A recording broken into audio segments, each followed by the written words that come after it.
A Poliana é enfermeira da Secretaria Municipal de Saúde, ela é gerente da divisão de imunização da Secretaria Municipal de Saúde, formada conosco.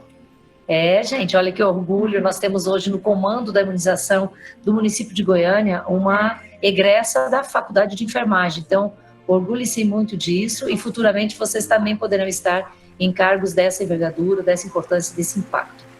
A gente convidou a Poliana e nós ficamos muito felizes que ela conseguiu estar conosco hoje, no meio de um início de campanha de imunização que vocês estão acompanhando pela mídia e estão vendo que não é uma coisa simples nem fácil, porque tem demandas importantes a cada momento, mas ela gentilmente aceitou nosso convite, porque nós nos comprometemos, junto com a Poliana e com os professores da FEM, a participar dessa campanha, a reforçar essa campanha, a dar todo o apoio para o município num momento tão delicado que a gente está vivendo de pandemia, que vocês estão também acompanhando isso de todas as formas. Então, agora a Poliana ficará com vocês durante mais ou menos 40 minutos, para falar um pouco da campanha de imunização da influenza que iniciou hoje. Ela é uma vacina trivalente que nós vamos, junto com Poliana e com os nossos docentes, entrar na campanha amanhã e nós depois vamos dar mais detalhes. Depois da fala da Poliana, vocês ficam mais um pouco, a gente vai dar detalhe de chegada, de horário de vocês de chegada aqui na FEM, como vocês irão para o local, o que vocês vão ter que estar vestindo enquanto proteção, né, os EPIs que a gente vai utilizar. Então, agora vocês vão mais aprender sobre a imunização mesmo, sobre esta campanha exclusivamente, não sobre todas, e posteriormente a gente continua conversando, tá bom? Então, já agradeço, Poliana, deixo você à vontade aqui com os nossos estudantes, a gente vai ficar aqui te assessorando, tá bom? Tá ótimo, eu que agradeço a oportunidade, professora Classi, é um prazer retornar aqui, né? Eu formei aqui, fiz o mestrado aqui, então, né, sou daqui. Desde já, né, eu agradeço também todos, né, pela disponibilidade de querer contribuir na campanha. Realmente é um momento inédito, né, histórico que a gente está vivendo e um desafio muito grande. Mesmo no momento que a gente tem que evitar aglomerações, nós precisamos imunizar, né, até para não sobrecarregar os serviços de saúde. Então, o serviço de saúde, nesse momento, nesse período, já recebe muitas síndromes gripais, e se a gente ocupar leitos com casos com complicação por influenza, a gente está ocupando um leito que poderia ser complicação por Covid-19. Aqui. Bom, então, esse slide aqui, ele já até... ótimo. Bom, aqui nesse primeiro slide, né, eu peço até desculpas, eu estou aproveitando até os slides que a gente montou para a capacitação dos nossos servidores. As coisas, elas estão acontecendo de uma forma muito dinâmica, elas estão se alterando com uma velocidade muito rápida, muito alta. Ontem, nós estávamos com toda uma estratégia montada e o Ministério da Saúde mudou as orientações. Então, está sendo uma campanha muito dinâmica. A campanha nacional de vacinação contra a influenza desse ano, ela aconteceria concomitante com a intensificação de vacinação contra sarampo, quarta etapa. E isso já mudou, né? Então, ontem o Ministério da Saúde suspendeu a vacinação de rotina e também suspendeu a campanha do sarampo, que estava prevista para acontecer nesse mesmo período, né? Aqui é só a nossa equipe. A campanha, ela vai de 23 de março até o dia 22 de maio. Ela foi pensada em 3 fases da campanha. Por quê? O Ministério da Saúde não comprou a vacina de todas, né, todo o volume para a campanha. Então, ele está comprando aos poucos, na verdade, a produção da vacina está sendo aos poucos, e assim que o laboratório vai entregando, vai tendo o repasse. Então, para iniciar a campanha, nós recebemos 42 mil doses de vacina, hoje nós já pegamos mais 45 mil doses, e essa questão desses repasses fragmentados é uma preocupação para o município, né? A gente teve uma demanda gigantesca no primeiro dia de campanha, as unidades zeraram o estoque, a gente fez a reposição, mas eu não sei até quando, né, se não houver repasses regulares, até quando que a gente vai conseguir manter, né, o atendimento à campanha ininterrupta. O dia dele, a princípio, está previsto para o dia 9 de maio, podendo tudo mudar, conforme a evolução dos casos de Covid-19. Então, o horário de funcionamento dos postos é das 8 às 17 horas. Qual que é o objetivo dessa campanha? Reduzir as internações, as complicações e mortes decorrentes das infecções causadas pelo vírus da influenza na população-alvo. Então, ela, historicamente, ela acontece no mês de abril. Esse ano, o Ministério da Saúde antecipou por conta dos casos de coronavírus, né, do Covid-19. No entanto, os números de casos, eles estão ganhando uma proporção no país, numa velocidade maior, né, do que estava previsto inicialmente. Então, houve até uma discussão pelas autoridades em relação à suspensão ou adiamento dessa campanha, e até por orientação da OPAS é que ela foi mantida. Por quê? Como eu falei no início da apresentação, né, nós temos casos de H1N1, o H1N1 ele está circulando, e a gente tem que minimizar a utilização de leitos hospitalares pelas complicações da influenza, que é uma vacina imunoprevenível, né, tem vacina para isso, é uma doença imunoprevenível, né, justamente para a gente não levar o sistema de saúde a um colapso, né? Porque todo mundo sabe que leitos de UTI, leitos de internação é um problema em todos os países, né? E no Brasil também. A nossa meta é vacinar no mínimo 90% dos grupos elegíveis, então a nossa população total, ela equivale a 508.943 pessoas. Então a nossa meta é vacinar aproximadamente 458.048 pessoas em 2 meses de campanha, né? Na rotina, o que Goiânia costuma vacinar? Um pouco mais de 100 mil doses por mês. E aqui nós temos um desafio de vacinar quase 250 mil doses em um mês. Então, foi até uma sensatez do Ministério da Saúde ter suspendido a rotina nesse período. Bom, as fases da campanha, então. A primeira fase, ela começou hoje, no dia 23 de março, e ela vai se estender até 15 de abril. E o público-alvo, idosos e trabalhadores da saúde. A princípio, a gente não barraria os demais grupos que procurassem as unidades de saúde. Como todos os anos, né, é criado um cronograma para não virar muito tumulto nas unidades de saúde, mas esse cronograma sempre foi estadual. Esse ano não, esse ano o cronograma é do Ministério da Saúde. Então, a orientação inicial é de que se uma gestante procurasse a vacina na primeira fase, a gente iria dispensar ou iria vacinar? Nós iríamos vacinar, nós não iríamos dispensar. Mas ontem isso já mudou, né? Então já mudou por quê? Para a gente garantir a vacinação dos idosos e para a gente evitar as aglomerações. Então a vacinação ela está sendo restrita neste momento para idosos e trabalhadores da saúde. A segunda fase, então, entram os professores das escolas públicas e privadas, profissionais das forças de segurança e salvamento e portadores de doenças crônicas. Nesse slide aqui, né, não tem aqui o portador de doenças crônicas na segunda fase, porque já foi uma mudança que ocorreu depois que a gente ministrou a capacitação para os nossos servidores. Então, esse cronograma, ele é passível de alterações.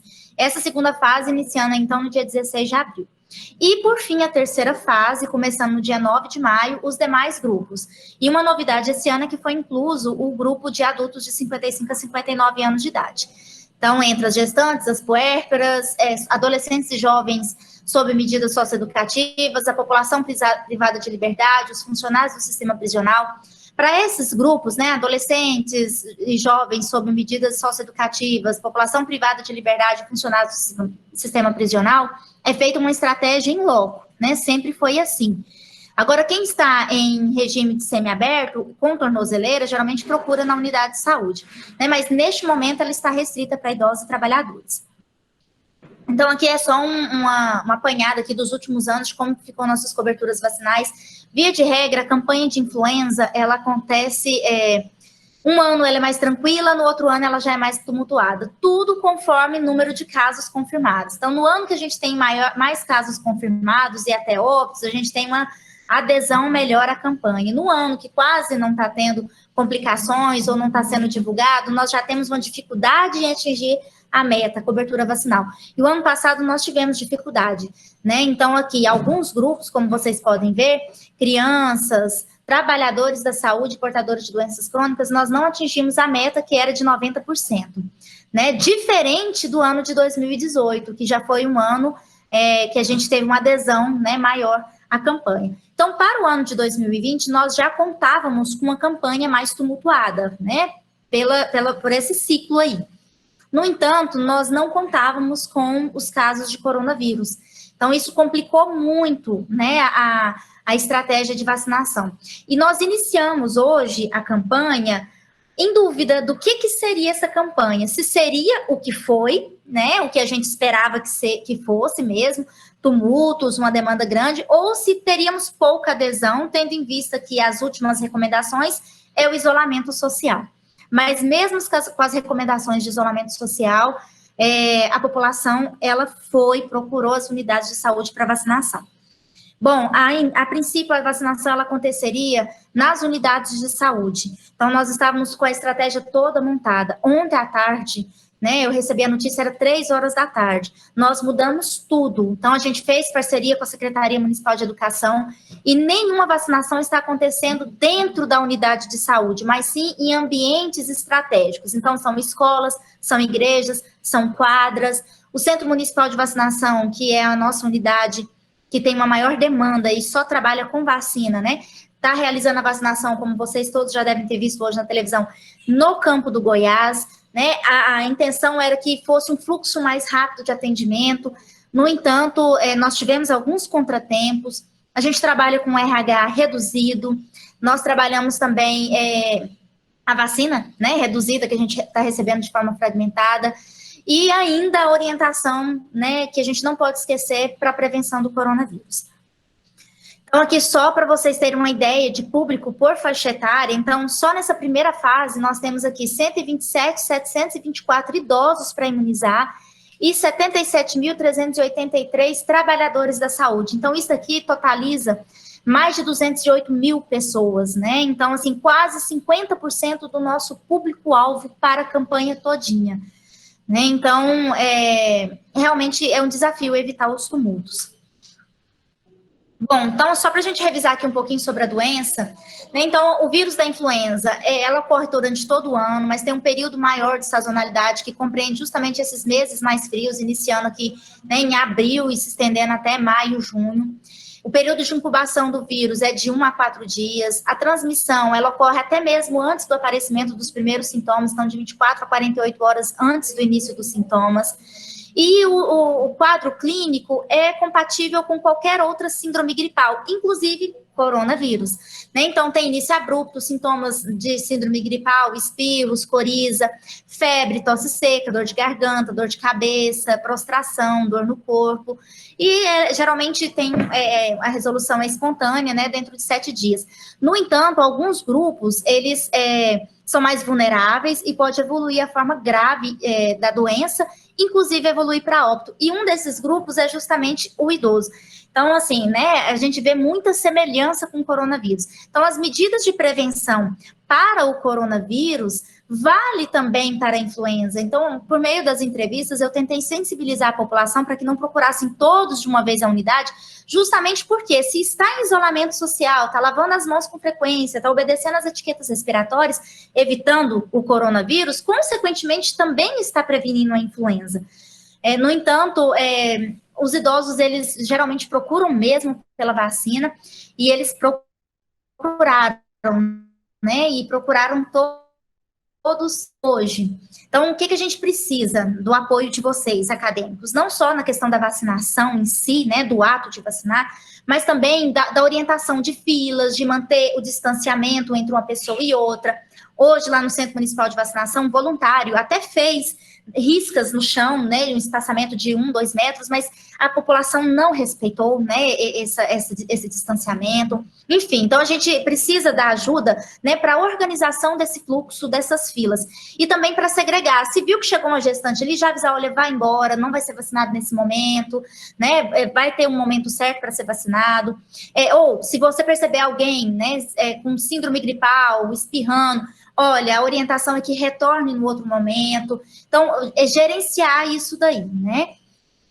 O vírus da influenza, ele é transmitido por contato direto, principalmente por meio de gotículas respiratórias, e por contato indireto, por meio das mãos, objetos, superfícies contaminadas. Então, bem semelhante ao coronavírus. A diferença é que, para a influenza, nós temos vacina. E antes de ter vacina, matou muita gente, né? Então, é importante a gente ter isso em mente. Né, que se a gente tem a vacina para prevenir, é importante que a gente vacine até para não sobrecarregar o sistema de saúde neste momento de pandemia. O que fazer em caso suspeito na unidade, né? Os pacientes suspeitos de influenza, eles devem comparecer preferencialmente em área separada até a consulta ou encaminhamento para o hospital, caso necessário. Isso, as unidades estão orientadas ao protocolo para síndromes gripais, que inclui coronavírus. até a gente ter o diagnóstico, né, se é influenza ou coronavírus, os sintomas, sinais e sintomas são iguais, são semelhantes. Então, as unidades se prepararam, elas arrumaram um espaço separado na unidade, segregado, para estar acolhendo esses pacientes. Bom, então aqui a gente já falou um pouquinho, eu não vou ficar me atendo muito, até por conta do tempo, né, em relação à prevenção.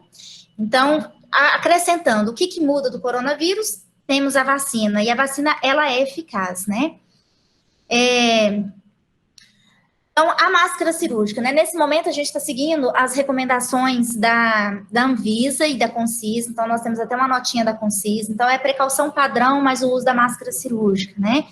Então, isso mudou. Então, até ontem, a máscara cirúrgica era para ser ofertada apenas para os pacientes que apresentavam síndrome respiratória. A partir do momento que o Ministério da Saúde declarou transmissão comunitária em todo o país, as orientações consequentemente mudam. Como a gente vai estar lidando com um público saudável, né, porque o doente, o com síndrome gripal, não é nem para aparecer na unidade, então a orientação é que use a máscara cirúrgica, faça, né, a antisepsia das mãos com álcool 70% entre um paciente e outro, e a cada 10 pacientes que seja procedida a higienização das mãos com água e sabão, né.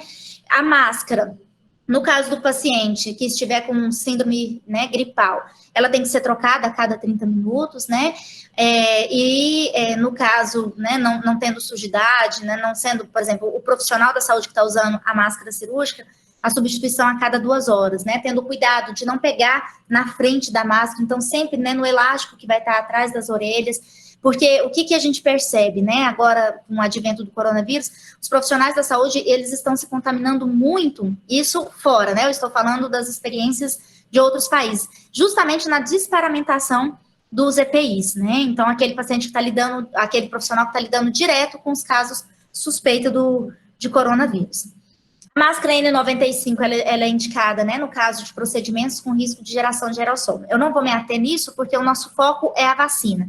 Então, durante a campanha, né, a gente vai estar lidando com um público saudável, né, relembrando mais uma vez que o que está com síndrome gripal não é para ir para as filas e nem para os postos. Então, aqui eu trouxe um pouquinho, né, dos gráficos dos casos notificados e óbitos por síndrome respiratória aguda grave residentes em Goiânia nos últimos anos. Então, aqui, a gente percebe que no ano de 2009, nós tivemos o maior número de casos aqui, né, em 2009. No entanto, a letalidade ficou ali por volta de 3,4. Então, quando a gente compara aqui com o ano de 2015, né, 2015 nós tivemos um menor número de casos, no entanto, os casos foram mais graves. Então, a letalidade, ela foi maior, né. Nesse outro gráfico aqui, a gente traz um pouquinho descricionado em relação aos agentes etiológicos, né? Então, o que a gente percebe no ano de 2018 e 2019? Em 2018, o maior número de casos aqui foi em decorrência do H1N1, influenza A. Daí, a procura pela vacina, aquilo que eu tinha falado no início, né? Quando eu abordei as coberturas vacinais. Então, quando a gente tem maior número de casos confirmados, óbitos, a adesão à vacinação, ela é maior. Né, em anos na qual, né, a gente não tem um número expressivo, né, ou uma divulgação expressiva, a adesão à campanha ela é menor. Então, no ano de 2019, o maior número de casos que nós tivemos foi em decorrência do vírus sincicial respiratório, né, e em segundo lugar, a influenza A. E quando a gente vem aqui para esse gráfico, aqui, esse quadro aqui do lado, né, que descriciona em relação aos óbitos por influenza, o que a gente percebe, né, o maior número de óbitos aconteceu nos adultos maior ou igual a 60 anos, né? Seguido de doentes crônicos. Então, mostrando mais uma vez, provando mais uma vez os grupos mais vulneráveis. Daí, a seleção desses grupos para a vacinação. Então, vamos lá. Os grupos de vacina, né, para a campanha. As crianças de 6 meses até 5 anos, então menores de 6 anos, né, 5 anos, 11 meses e 29 dias, deve receber a vacina de forma indiscriminada, então a vacina anual. O que a gente deve exigir, né? O cartão de vacina ou um documento da criança. Então, se a criança aparece somente com cartão de vacina, para o Ministério da Saúde, o cartão de vacina é um documento e a gente deve proceder com a vacinação. Para a campanha de influenza, nós confeccionamos uns papeizinhos para a gente não manusear o cartão de vacina da pessoa. Nós estamos entregando esse comprovantezinho né, a gente escreve, anota os dados e entrega para a gente não ter contato, né, com uma coisa que foi trazida de fora, né? As crianças, quando elas forem primo-vacinadas, primeira vez na vida que vão receber a vacina, elas são 2 doses com intervalo de 30 dias, e se ela já recebeu 1 ou 2 doses em anos anteriores, de 2010 para cá, ela recebe apenas 1 dose este ano. As gestantes, um outro grupo elegível, em qualquer idade gestacional, é uma vacina segura, ela é altamente recomendada para as gestantes, estudos já comprovaram circulação de anticorpos no bebê até 6 meses, né, até 60%, então mostra aí a importância da vacinação das gestantes. E as gestantes é um grupo vulnerável para as complicações decorrentes da influenza. Não precisa de comprovação da situação gestacional, basta que a mulher afirme o estado de gravidez. As puérperas, então mulheres no período até 45 dias após o parto. Também é um público-alvo para vacinação, e elas têm que comprovar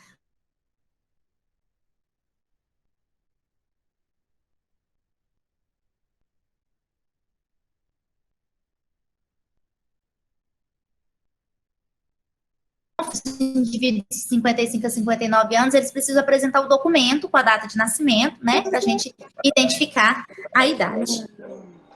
Os trabalhadores da saúde, e quando a gente fala em trabalhadores da saúde, entram todos os profissionais de saúde, apresentando as carteirinhas profissionais, deverão receber a vacina.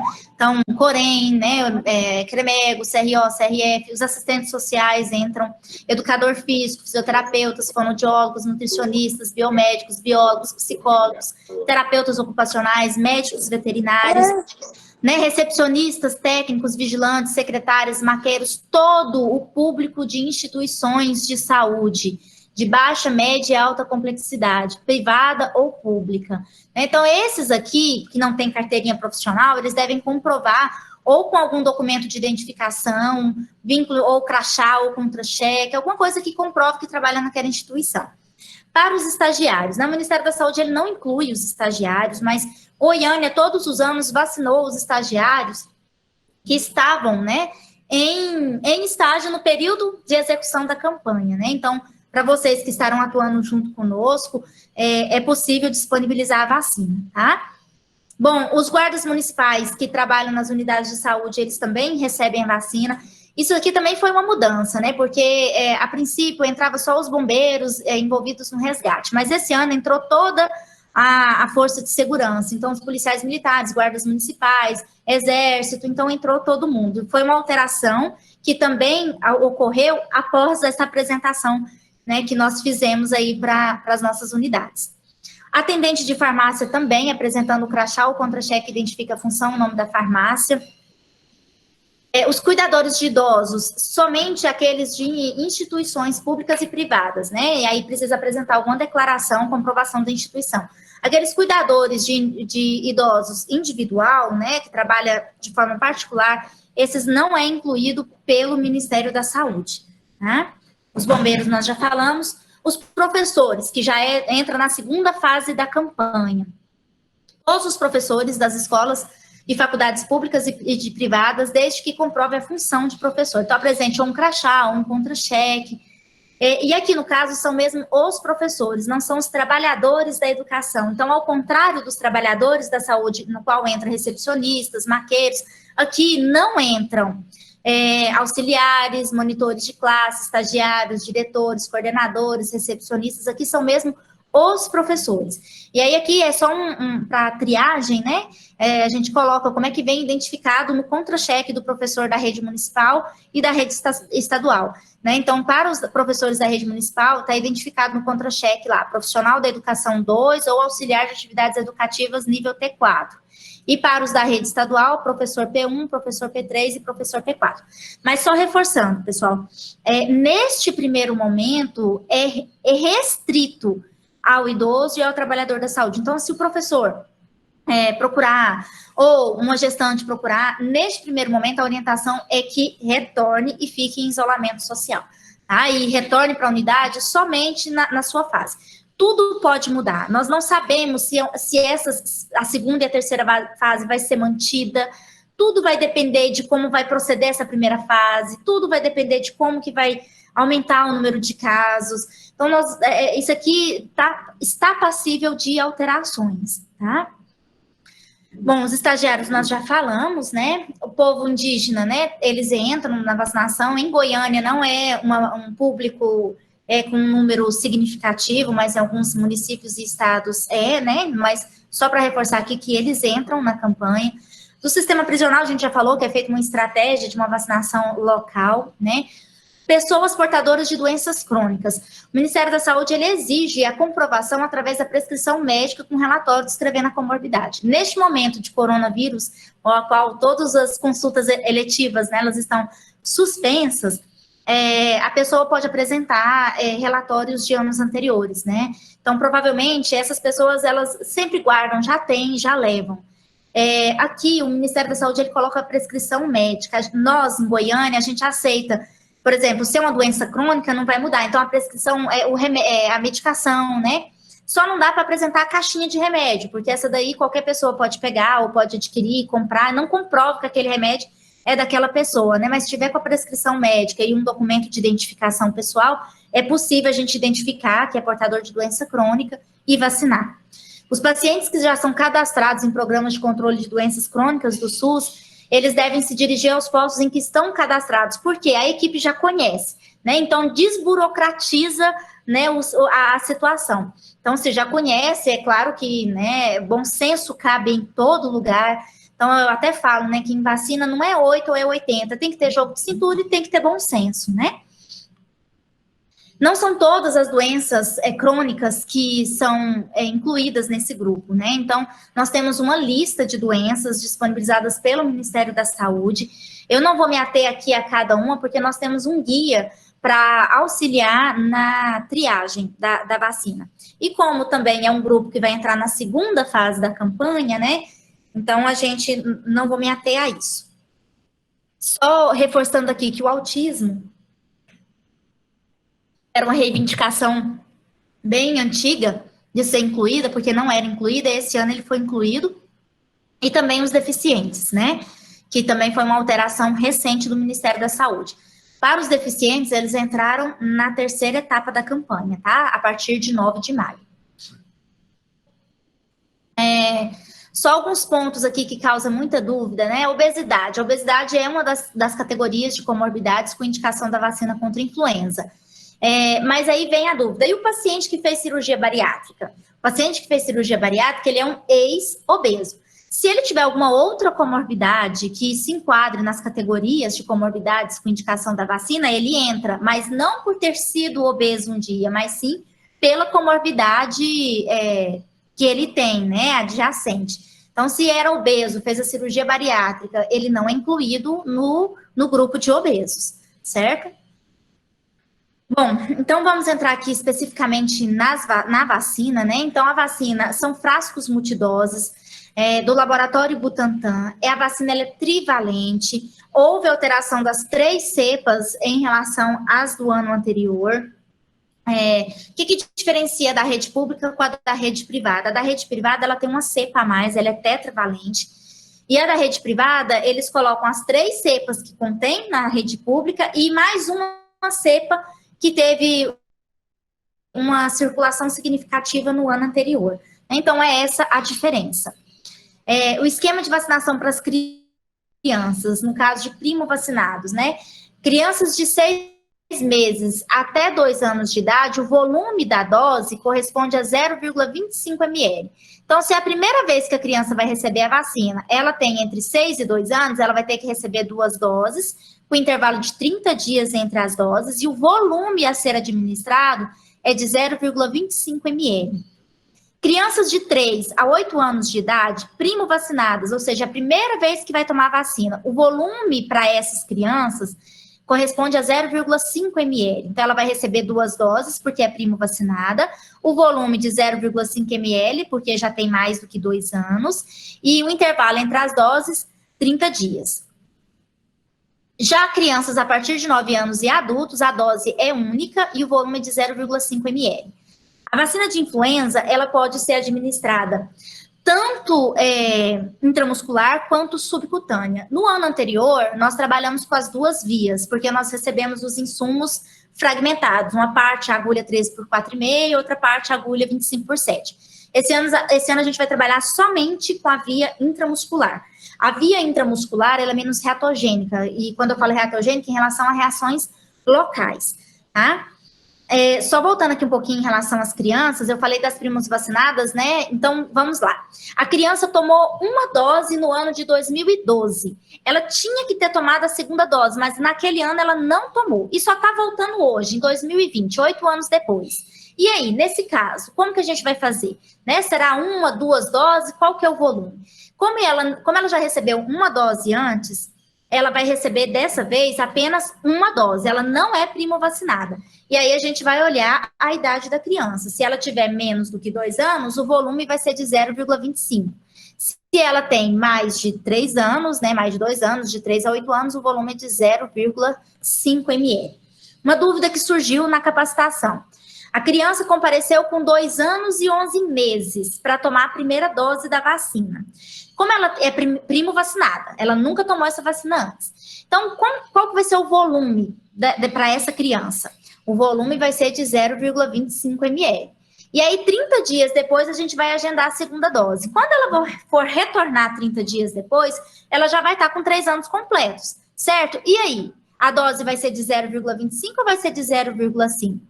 Ela vai receber a dose de 0,25 ml. Tá? Então, 0,5 é para aquelas crianças acima de 3 anos. Então, como ela chegou, ela ainda não tinha 3 anos e fez a primeira dose com volume de 0,25, a segunda dose dela também vai ser o volume de 0,25 ml. Bom, a temperatura, as vacinas elas devem ser mantidas entre mais 2 e mais 8 graus Celsius. A validade depois da abertura do frasco é de 7 dias após a abertura do frasco. A via, então, que a gente vai utilizar vai ser a via intramuscular e nós estamos usando insumos, tanto agulhas 25x6, que é a azulzinha, quanto a 25x7, que é a cinza. Estamos usando seringas de 1 ml e seringas de 3 ml. Né? Então, o volume não vai mudar, vai ser 0,5 ou 0,25 se for criança. E o local de administração da vacina. Para crianças acima de 2 anos de idade, a gente utiliza o deltoide, né? E aí a gente vai avaliar a massa muscular. Se for uma criança muito, né, magrinha, a gente pode até ser que utilize a agulha 20x5,5 nesse caso, né? Então tem que avaliar a massa muscular. Em relação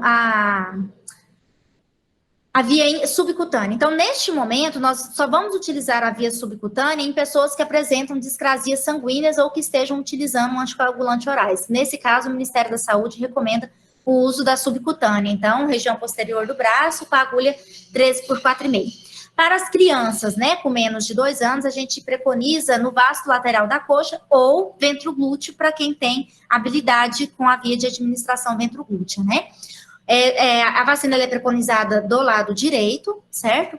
Então, alguns detalhes. Mas ela é intramuscular. Poliana, a pessoa tem uma deficiência, não tem como fazer no braço direito. Nada impede que seja feito no braço esquerdo, né? É só questão de padronização para a questão de eventos adversos, especialmente quando é casos de vacinações simultâneas. Então, o Ministério da Saúde, ele preconiza esses locais específicos, direito ou esquerdo, justamente porque na vacinação de rotina, nós temos administração simultânea de várias vacinas. Então, isso facilita até, se for uma reação local, até identificar qual foi a vacina que provocou aquela reação local.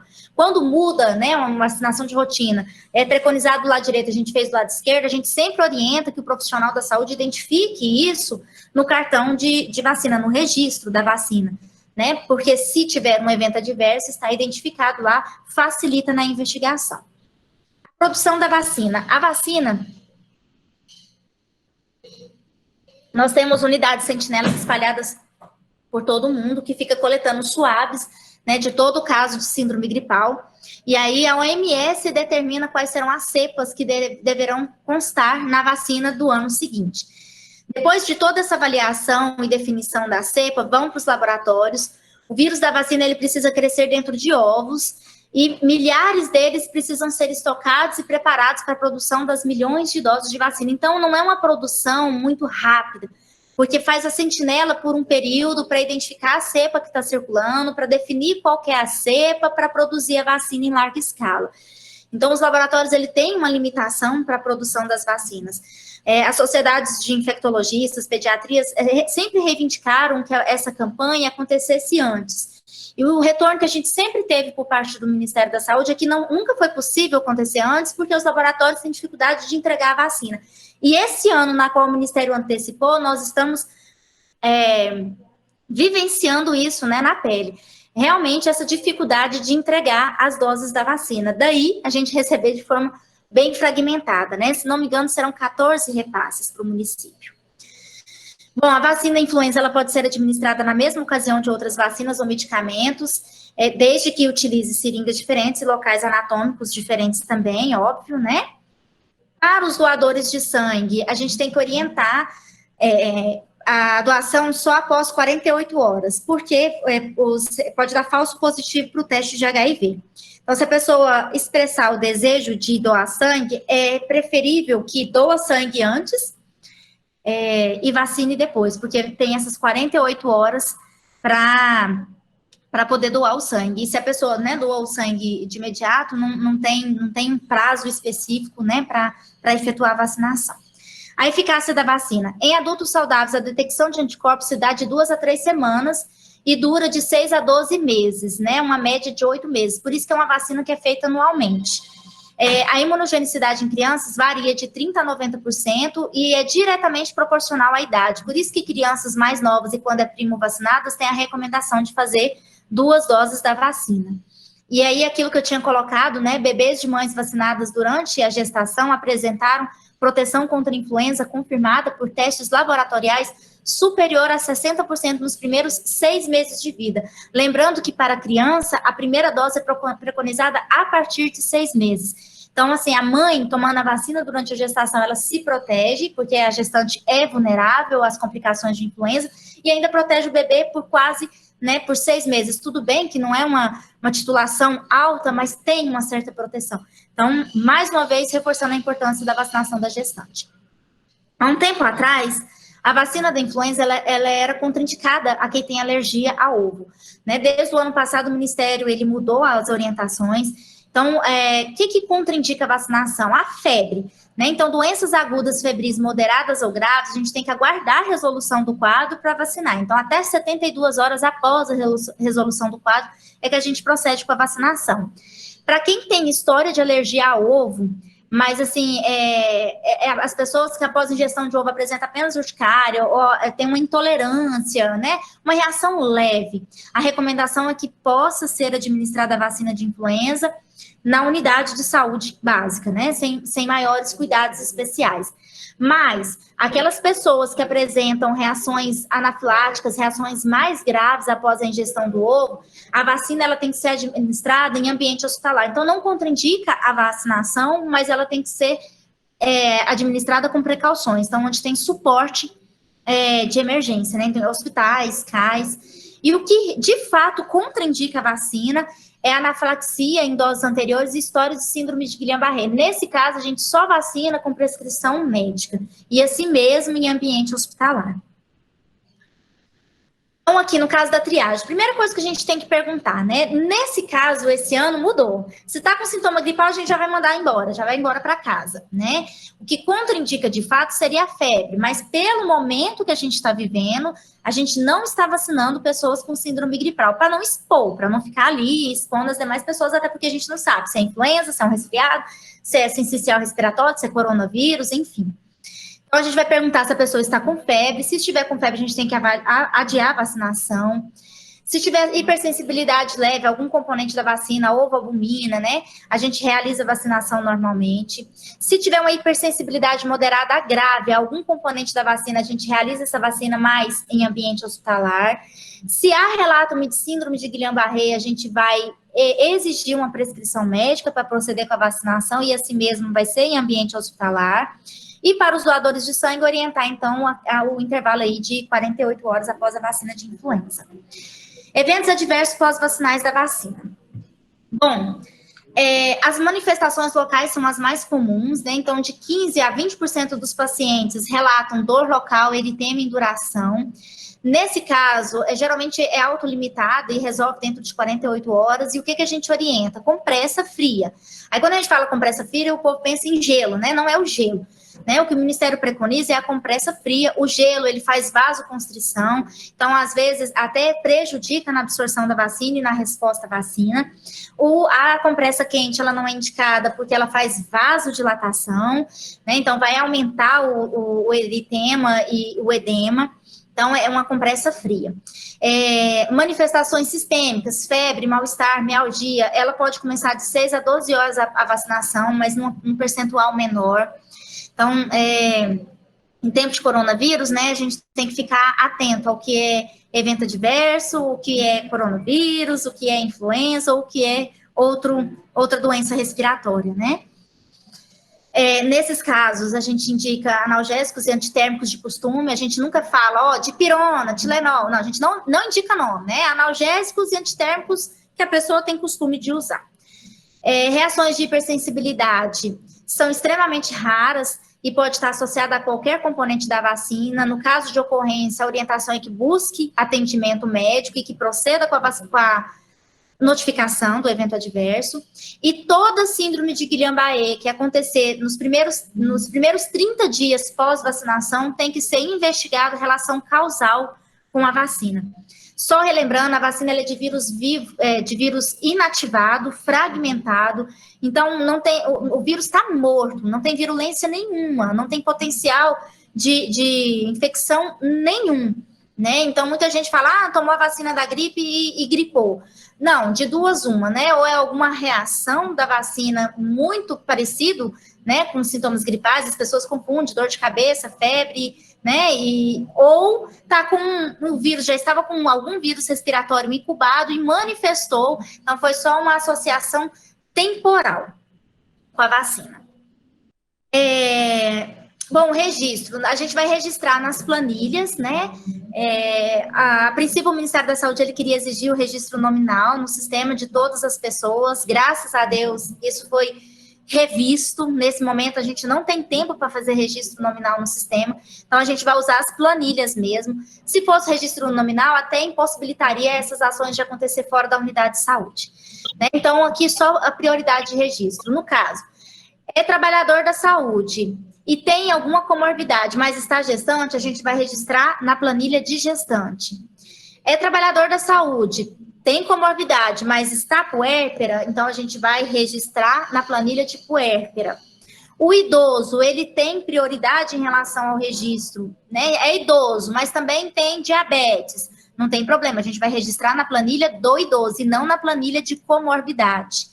É trabalhador da saúde, é um médico, é um enfermeiro, mas também tem mais de 60 anos. A gente não vai registrar na planilha de trabalhador da saúde, a gente vai registrar na planilha de idoso.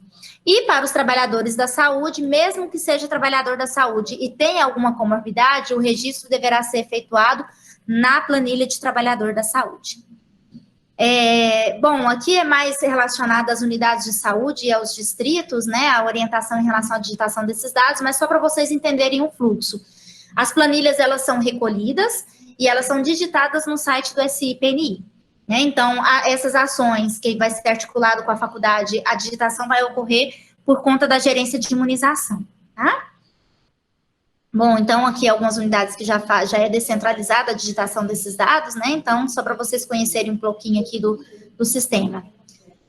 Bom, a estratégia de vacinação, então. Então, como eu falei, até ontem a gente estava com a estrutura toda montada, a vacinação aconteceria nas unidades de saúde. E ontem à tarde, o Ministério da Saúde ordenou que não acontecesse nenhuma unidade de saúde, porque algumas unidades de saúde são sentinela para a coleta do SUAB, para diagnóstico das síndromes gripais, né, do sorotipo, da cepa. E, além do mais, o sintomático respiratório, o doente, ele vai procurar a unidade de saúde para o atendimento médico. Então, seria mais incoerente ainda a gente vacinar na unidade de saúde, tendo em vista que vai estar chegando doente, vai estar chegando gente saudável para vacinação. Então, hoje, a vacinação ela está ocorrendo em escolas, em quadras, em locais externos à unidade, mais próximos. Então, a unidade acaba sendo uma referência, né? E dali está sendo feitos os encaminhamentos. A gente está revisando as estratégias, nós estamos buscando outras parcerias e a gente vai ajustando isso aí no decorrer desta primeira semana de campanha, porque tudo mudou ontem, né? Ontem era 3 horas da tarde, tudo fechado, as escolas fechadas, e a gente tentando articular para a montagem desses postos para hoje a gente começar a vacinação. Então, hoje nós tivemos alguns problemas, sim, nós já estamos revisando e repensando a estratégia, né, em relação a fluxo.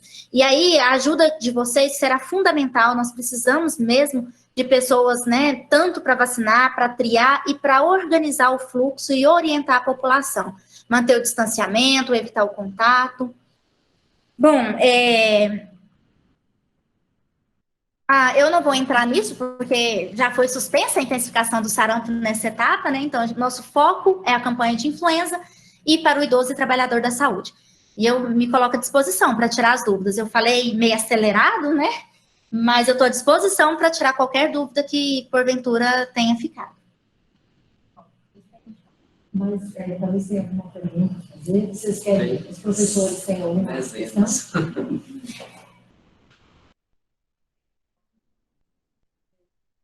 O professor João Paulo aqui tá puxando aqui no chat as dúvidas, né? Vamos ver se eu vou conseguir saná-las. Os veterinários eles estão vacinados, mas os outros profissionais que trabalham nas clínicas veterinárias, eles estão vacinados. Eles não entram. A partir desse ano, para ser com 55 anos, acho que era 59, né? Era, aí, mas os adultos de 55 a 59 é só na terceira fase. Então, nesse momento, é 60 anos completos, a mais. E aí, em crianças, pode fazer um contato lateral na cor. Sim. E para maior criança, for dodói. Sim. Mas aí, Ou no Bedugúcio também, né? Se tiver. Em campanha é mais complexo. E assim, a gente não fala isso para a unidade, porque são poucas as pessoas nas unidades que têm segurança.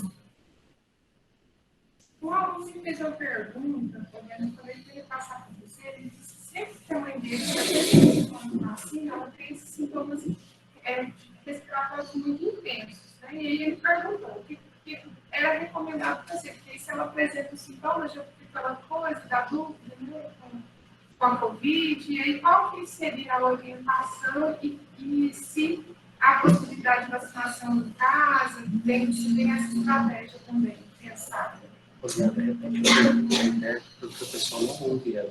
Ah, tá. Então, a dúvida que a professora Cíntia passou de um aluno, né?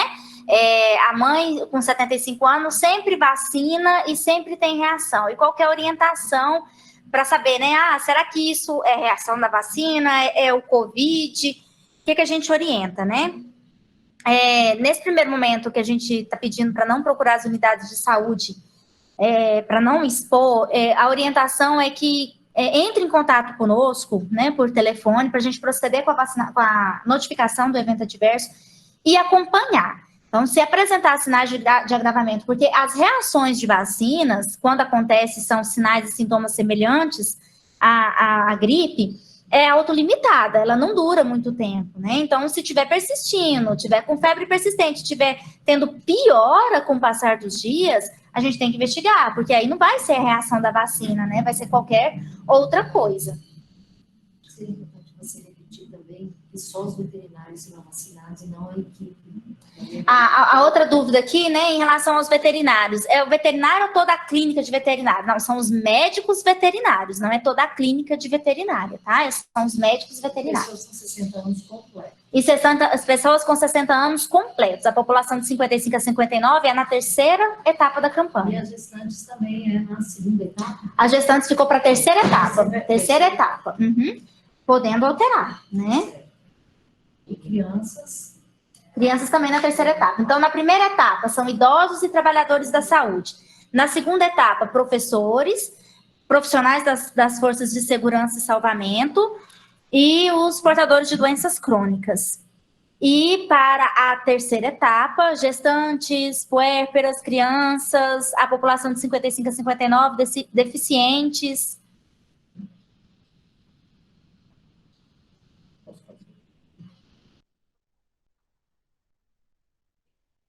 O registro, ou o crachá, ou um contra-cheque, é algo que comprove. Mas, geralmente, o profissional da saúde, ele apresenta a carteirinha profissional. Você falou que normalmente é feito em deltoide, né? Isso você já falou, porque tem pouca gente treinada para fazer. No ventro glúteo, né? Me perguntou aqui, né? Mas crianças acima de 2 anos, né? Teria que ser no deltoide? Como nas nossas unidades são poucas pessoas, né, que têm segurança para fazer a via ventroglútea, então a gente orienta que seja no deltoide, mas nada impede que seja feito ventroglútea, né? É uma via segura, inclusive com menos eventos adversos locais, né? E quem tem segurança, até o adulto, o idoso, mas em campanha é uma via que fica mais complicado de administrar. Às vezes não tem um local apropriado para a pessoa se posicionar, né? Mas nada impede. É uma vacina que tem que ser administrada intramuscular ou subcutânea.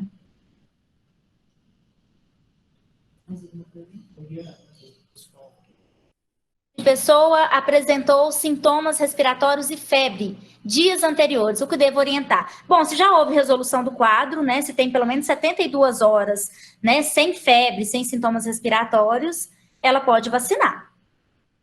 Agora, né, se for uma pessoa que é confirmada para, né, do Covid, tem que ter resolução completa do quadro, né, do quadro respiratório, do quadro gripal. Você quer perguntar? Aqui, ó. Eu tô achando que vai chegar mais pessoas reclamando com sintomas respiratórios agora, né? E essa orientação que entrou agora, né, com relação ao isolamento da síndrome gripal. E aí, a orientação é até a resolução do quadro ou é até Na verdade, é até a resolução do quadro, né? Até a resolução do quadro. Agora, é claro, tem várias coisas aí. Quando tem coronavírus assintomático. Né? Do ponto de vista de vacina, não tem contraindicação. Não tem contraindicação dela se vacinar. Na verdade, a contraindicação da vacina é a presença de febre. Né? Em anos anteriores, mesmo com síndrome gripal, a gente vacinava, desde que não tivesse febre. Esse ano, a gente só está pedindo, porque a pessoa vai estar expondo outros à síndrome gripal. E às vezes não é coronavírus, às vezes é um resfriado, mas a outra, né, às vezes é um sistema respiratório, a outra pessoa vai pegar do mesmo jeito, e aí, né, tudo vai para a unidade de saúde posteriormente, né? Então, por isso que a gente está pedindo, que esse ano, quem tem síndrome gripal, não entrar. Estão perguntando se os estudantes próprios vão tomar a vacina. Né, os que estiverem atuando, sim, tá? Eu acho que é importante, porque todos os anos, quem estava em estágio foi garantida a vacina, né? Esse ano, como não tínhamos até então ninguém em estágio, né, não seriam contemplados, porque pelo Ministério da Saúde não entra, né? E aí Goiânia compactuou que vacinaria, porque é nosso braço direito, né? Mais isso, né? isso. Apoio. Uhum. Essa primeira fase, se os idosos não conseguirem vacinar, eu não sei se talvez não tenha problema. Eu acredito que tenha problema, mas sem ter estou falando de pessoas que me perguntaram que não vão levar os pais, que eles podem vacinar na segunda ou terceira fase. A gente só está pedindo para não antecipar, para não aglomerar, mas a vacina vai até dia 22 de março. Em relação ao atendimento domiciliar, é complexo para Goiânia, com 1,5 milhão de pessoas, vacinar domicílio, até porque a maior parte dos bairros não é coberto pela estratégia de saúde da família. Região noroeste tem uma boa cobertura, região oeste mais ou menos, mas, por exemplo, região Campinas Centro, região sul, não tem, né? Então, a gente não tem condições de fazer a vacinação em domicílio. Para os acamados, a estratégia a gente faz parceria com a Unimed, e a Unimed faz também dos acamados deles, com vacina nossa, né? Os distritos, eles entram em contato com os distritos, e os distritos também fazem esses agendamentos, né? Eu não posso te garantir com certeza que é 100% dos acamados que estão vacinados, porque muitas vezes a gente não consegue nem o contato, eles não conseguem contactar a gente, né? Mas, assim, nesse momento, o ideal seria mesmo a vacinação em domicílio, se tivéssemos estrutura para isso, né? Mas... E as inscrições no permanente já foram? Sim, já foram, estão sendo agendadas, né? Então, os distritos articulam e fazem a vacinação deles. E nós também estamos fazendo muita parceria com hospitais. A gente sempre fez, mas esse ano está mais, até com clínicas menores, para evitar que ele vá na unidade de saúde, né? Para vacinar os seus trabalhadores em loco. E aí, eles mesmos se vacinam. Eu faço essa capacitação, porque eu também não tenho equipe para dispor, para vacinar em loco em todos os hospitais. Entendeu? Mas aí a gente faz a capacitação, faz o agendamento, eles pegam a vacina com a gente, eles vão, fazem a aplicação da vacina, devolvem para nós, e aí fica tudo certo. Tem uma aluna perguntando de população em situação de rua, tem estratégia? Tem estratégia, a gente articula com os profissionais que atuam no consultório de rua todos os anos. Essas são as perguntas. Bom, vamos lá, né? Se uma pessoa faz parte do primeiro grupo, caso não consiga vacinar, pode vacinar depois? Pode, tá? A vacina, ela vai estar, até, a princípio, né, o que está mantido é que vai estar até dia 22 de maio, e a gente só está pedindo para não antecipar, para não ter as aglomerações, né? População em situação de rua, né? Como ocorrerá a vacinação nestes casos? A gente sempre faz articulação com os profissionais que atuam no consultório de rua, tá? Todos os anos. Poliana, pensaram num drive-thru? Sim, pensamos num drive-thru, tá? Inclusive, é até com vocês, em parceria com os professores, né? A gente já articulou com o Flamboyant essa vacinação e vai ser articulado também um posto no Shopping Passeio das Águas, tá? Acamados que têm plano com a Unimed, devemos acionar o plano? O plano, eles já nos repassou a relação dos acamados que tem convênio com eles, né, no caso da Unimed, e todos os anos essa vacinação é feita pelos profissionais deles em domicílio, tá? Só um pouquinho. Deixa eu só dar uma notícia. Com a pergunta da professora Virgínia, nós vamos encerrando, porque nós precisamos deixar também Poliana descansar, que ela vem de uma jornada bastante extensa, a gente já está com 18 horas e 15 minutos, nós temos ainda que nos organizar. Para quem chegou depois, a gente vai organizar agora com a Poliana, a Faculdade de Enfermagem, o UFG, se comprometeu de assumir o drive-thru do Flamboyant, e se tiver no Passeio das Águas também.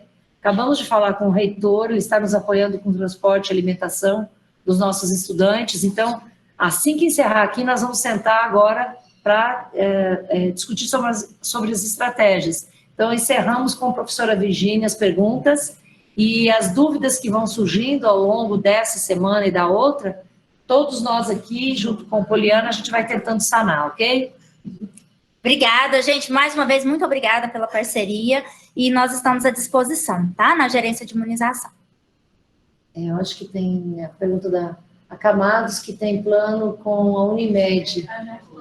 Tá, já. Então, depois, Poliana, gostei de sua aula. Quero os slides. Obrigada. Acho que as pessoas estão te agradecendo. Poliana, você permite disponibilizar o material? Sim, sem problema. Ah, ok, gente. Vai disponibilizar no site da FEM. Ok? Bom, Parabéns, obrigada. então, espera aí que eu vou... Obrigada, gente. Obrigada. Para aí, gente, não saiam, não. Principalmente os estudantes, que a gente vai precisar organizar com vocês o horário amanhã e algumas estratégias que a professora Luana, eu conversei com ela, vai passar porque a gente conversou com o reitor e o pró-reitor da PROAD, o professor Robson e o professor Edivar, eles vão disponibilizar as vans e os ônibus da UFG. Então, a gente não vai buscar passe livre para vocês, porque o transporte público provavelmente vai encerrar as suas atividades essa semana, vai ficar suspenso, então seria um esforço que nós rapidamente não teríamos como contar. Então, o reitor autorizou, junto ao pró-reitor, para a gente trabalhar com vans e ônibus da UFG. Agora, precisamos planilhar, junto com a coordenação... E depois a gente aciona os estudantes. Isso, junto com a coordenação de graduação, com a professora Luana, com a equipe que está à frente da imunização, professora Valéria, professor Rafael, Cíntia, Clarissa, Nilza, a professora Juliana também está, Juliana Roque está nesse grupo, e o professor Hélio, como nós vamos fazer essa estratégia, mas vai ter que ser de agora da noite para amanhã cedo. Então, nós não temos tempo para perder, nós vamos ter que ficar aqui e decidir exatamente como vai ser. Além disso, a gente está conseguindo, com a reitoria, uma alimentação para vocês. Então, a gente vai tentar garantir um sanduíche, uma fruta, uma água, durante o período que vocês estarão atuando no drive-thru. Então, tudo isso agora a gente vai acordar aqui com os professores e já passa para vocês as respostas. No mais, a gente quer super agradecer, Poliana, que você veio ficar conosco. Com certeza não encerramos as nossas conversas por aqui, vamos ter muitas, esse é só o início.